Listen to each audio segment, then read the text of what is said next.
Chapter 15. My Dogs Smell Meat.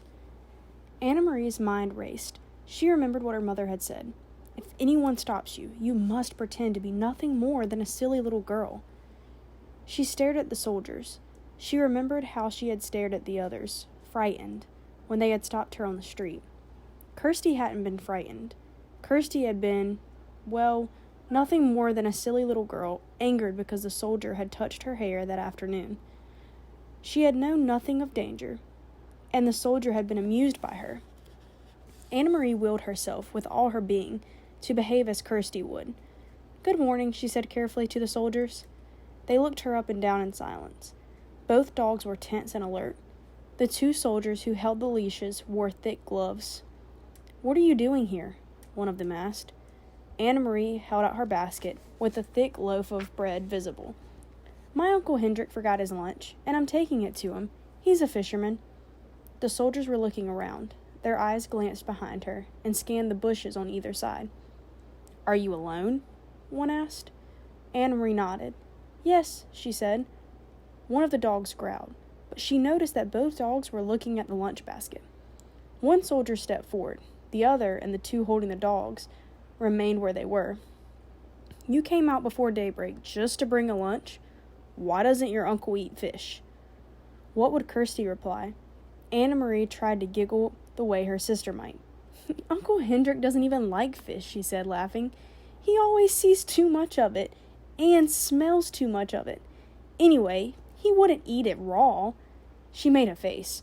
"Well, I suppose he would if he were starving, but Uncle Hendrik always has bread and cheese for lunch." "Keep chattering," she told herself, as Kirsty would, a silly little girl. "I like fish," she went on. "I like it the way my mother cooks it. Sometimes she rolls it in breadcrumbs and—" The soldier reached forward and grabbed the crisp loaf of bread from the basket. He examined it carefully. Then he broke it in half, pulling the two halves apart with his fists. That would enrage Kirsty, she knew. "Don't," she said angrily. "That's Uncle Hendrik's bread. My mother baked it." The soldier ignored her. He tossed the two halves of the loaf to the ground, one half in front of each dog. They consumed it, each snapping at the bread and gulping it so that it was gone in an instant. "Have you seen anyone in the woods?" The soldier barked the question at her. "No, only you," Anna Marie stared at him. "What are you doing in the woods anyway? You're making me late. Uncle Hendrik's boat will leave before I get there with his lunch. Or what's left of his lunch." The soldier picked up the wedge of cheese. He turned it over in his hands. He turned to the three behind him and asked them something in their own language. One of them answered, "Nin," in a bored tone. Anna Marie recognized the word. The man had replied, "No." He probably been asked, Anna Marie thought, "Do you want this?" Or perhaps, "Should I give this to the dogs?" The soldier continued to hold the cheese. He tossed it back and forth between his hands. Anna Marie gave an exasperated sigh. "Could I go now, please?" she asked impatiently. The soldier reached for the apple. He noted its brown spots and made a face of disgust. "No meat?" he asked, glancing at the basket and the napkin that lay on its bottom. Anna Marie gave him a withering look. "You know we have no meat," she said instantly.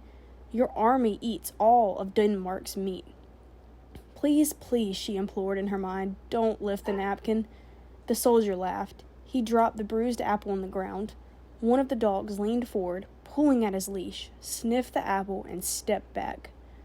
But both dogs still looked intently at the basket, their ears alert, their mouths open. Saliva glistened on their smooth pink gums. "My dogs smell meat," the soldier said. "They smell squirrels in the woods," Anna Marie responded. "You should take them hunting." The soldier reached forward with the cheese in one hand, as if he were going to return it to the basket. But he didn't. Instead, he pulled out the flowered cotton napkin. Anna Marie froze. "Your uncle has a pretty little lunch," the soldier said scornfully, crumbling the napkin around the cheese in his hand. "Like a woman," he added with contempt. Then his eyes locked on the basket.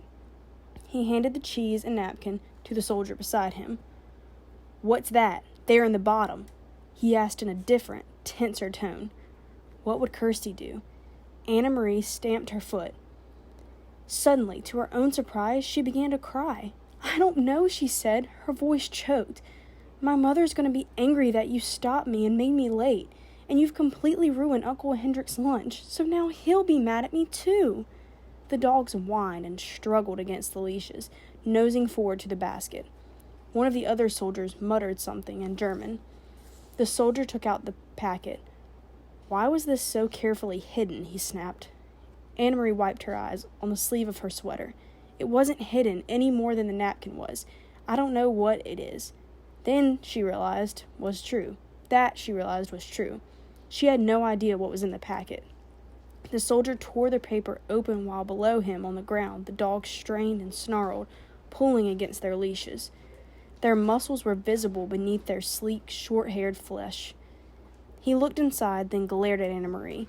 "Stop crying, you idiot girl," he said harshly. "Your stupid mother has sent your uncle a handkerchief.